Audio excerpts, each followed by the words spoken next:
Hello, now we are going to look at how to safely use the chest lever grip. Whenever we want to use our knives for any reason, we're going to make sure we have our first aid kit out and with us. We're going to make sure we have our trained first aider whose training is in date and everyone knows who that first aider is. And before we take our knives out of our sheath, we're going to check our blood circle. The area an arm span around and behind us is completely clear of anyone.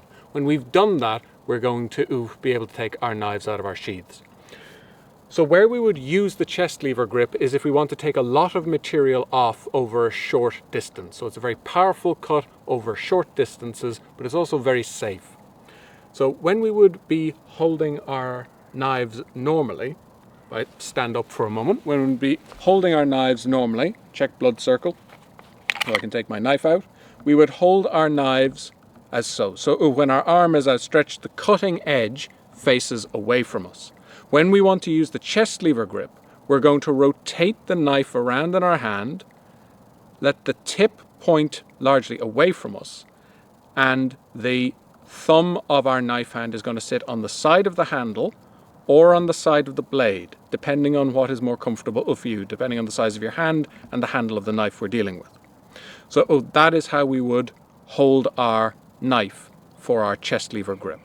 So the cutting edge facing out towards our dominant side and the tip of the knife facing pretty much away from us. So I want to move, so I'm going to put my knife back in my sheath. So if I check my blood circle, I can now take out my knife and I hold my knife as I showed you with the tip away, thumb on the side of the knife. My palm is going to face upward. My scarf often gets in the way for this cut, so I'm just going to put it out of the way. I could also take it off. I bring my knife up to my chest or my rib cage and then I bring up the piece of timber up underneath it and I lock my arms in around my body. I lean ever so slightly forward, and then as I lean back, I use my shoulder muscles to pull the knife and the piece of timber around my chest. So I'm not pulling with my arms. If I pull with my arms, my hands move out away from my body, and that tells me I'm doing the cut wrong. If I have my hands coming away from me instead of moving behind me, that's a good way to know whether something's going wrong with this cut. We're using our shoulder muscles, the muscles at the back here, to pull the knife around our body. So we're levering against our chest.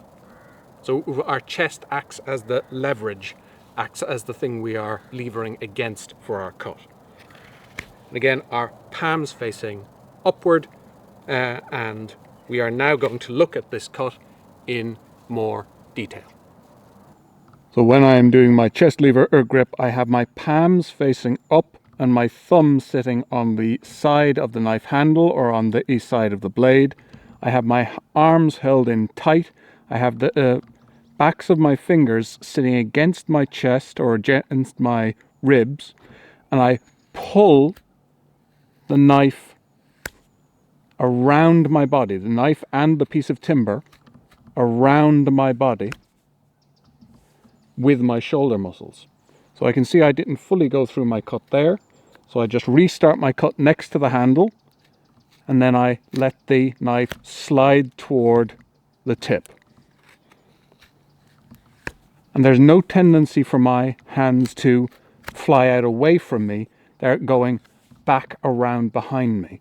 So I don't have any tendency for my hands to move outward. I am moving back behind me as the knife comes through. And I'm slicing from next to the handle out toward the tip as I'm pulling backwards with my shoulder muscles.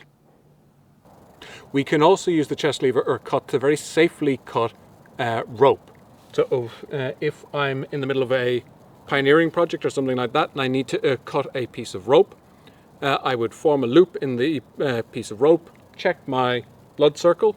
So I have the loop where I want to cut it, check blood circle, take my knife out, a knife with my palm up, and I'm able to pull around my body. I have an extremely powerful slicing cut that allows me to cut my rope without the knife moving around too much. So I can use this very safely because the knife doesn't go very far, but it's still a very powerful cut that lets me cut exactly where I want to. And that's how I can use the chest lever grip in carving. And that is what we need for now.